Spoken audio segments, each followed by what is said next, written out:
ERIC is a widely searched digital library of 1.6 million education-related journal articles and reports, sponsored by the U.S. Department of Education's Institute of Education Sciences.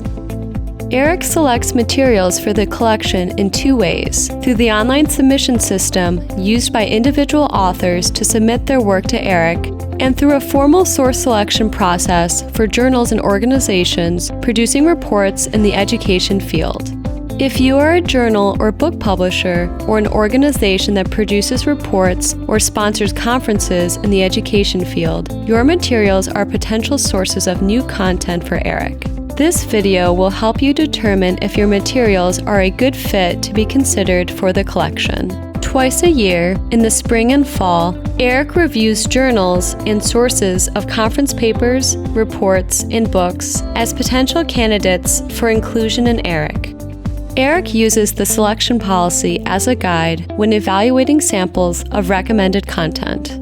Materials in ERIC must relate to one or more topics in education. ERIC considers new resources that are education research, such as a journal focused on research in teacher education, a conference paper from an education association, or a fact sheet containing research data.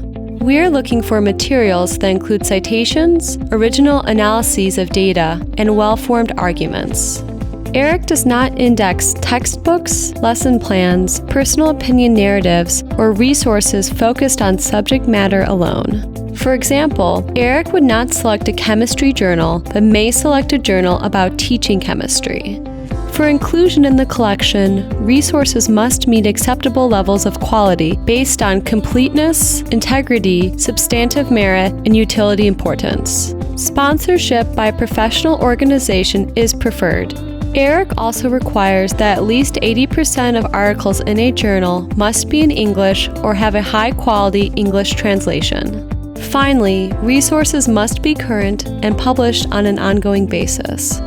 ERIC also considers collection priorities, such as peer-reviewed and full-text materials. ERIC's collection priorities may change over time as additional priorities arise. If your source is not selected for indexing, it may be kept for a future review if it is in scope for ERIC. If out of scope, it will not be reconsidered unless there is a change of scope of the publication or a major shift in the ERIC selection policy. If your source is selected for indexing, you will be asked to sign an agreement with ERIC. The agreement identifies the resources to be indexed, specifies how ERIC will obtain your electronic materials, and provides options for the display of full-text materials. Once the agreement has been signed off by both parties, ERIC will begin indexing your resources. Do you have a journal or other resource you would like to have indexed in ERIC? First, see if the resource meets the ERIC selection policy. If you think it does, send us an email that contains the journal title or the name of the organization that produces reports and their web address. For journals, please also send the ISSN. For additional information, check out the following links.